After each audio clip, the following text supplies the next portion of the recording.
The beautiful little fishing village of Ullapool is nestled on the shores of Loch Broom. We're travelling by boat to Stornoway on the Outer Hebrides to catch a bus for a tour of the island of Lewis to see some of the sights.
Stornaway is the main port on the island due to its sheltered location, with the ferry to Ullapool a regular visitor. The sheltered harbour is the reason for Stornoway's existence and was named by the visiting Vikings Steering Bay, which, when phonetically translated, becomes the name Stornoway.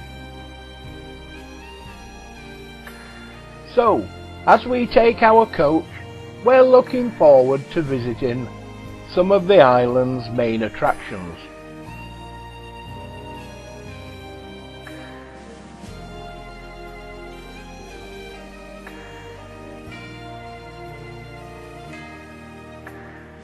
The Black Houses have seen the cycle of life through generations of crofting families. They were occupied until the early 1970s, when the last few elderly residents moved to new accommodation that didn't need the annual maintenance of thatch and stonework. Black houses. There have been black houses, thatched cottages like this in Garland for 300 years. But what makes this village special is that people stayed here till 1974, so this was the last group of houses to be lived in. This house was one of those houses. The people who stayed here, they were crofters, they worked the land to provide for themselves, but many also worked the fishing and more recently weaving Harris tweed. But in the end it was just the elderly people that were left staying in the houses here. This house here is set here today as if it's 1955, and by this stage they had electricity and a lot of the houses had been lined with wood on the inside. And so the people stayed at one end of the house and the animals stayed at the lower end of the house, and all the cooking was done round the peat fire. After the people left here in 1974, the houses fell apart very quickly and it was just the stone walls that were left. And it's been through the work of Outer the Garden Trust that all the houses have been restored. This is the only house today that's as it would have been on the inside and out. And everything you're seeing in here has been donated by people in the local area, things they had in their own houses. So you're free to wander around here as you like. You can go through to the Harris tweed loom at the other end of the house. I think the weaver is in there. And you can go to the house next door. There's an interpretation room in there. The other houses are self-catering cottages, so you can't see into them, but there's photographs of what they're like on the inside next door. So just feel free to wander around, ask any questions that you like, and enjoy your afternoon.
The old houses and their environs were declared a conservation area shortly after the last residents left, as there was a unique opportunity here to preserve a style of house building which had survived for centuries, but which had almost disappeared in the last half of the 20th century.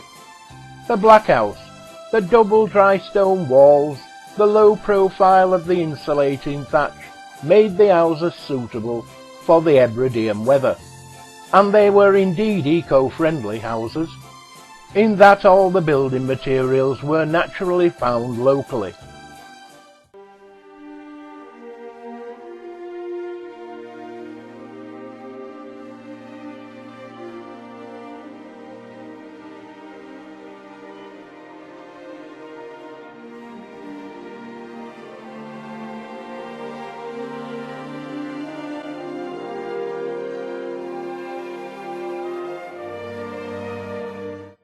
The magnificent standing stones of Callanish are world famous.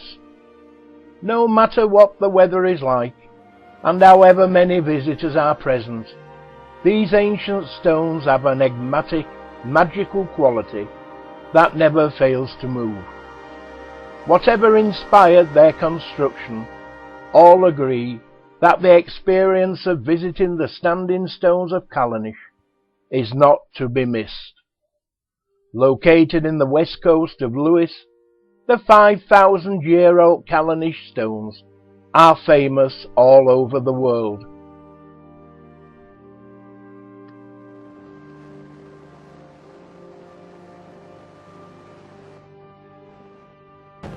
The port of Stornoway is the gateway to an island steeped in history, with some of Europe's most famous ancient monuments.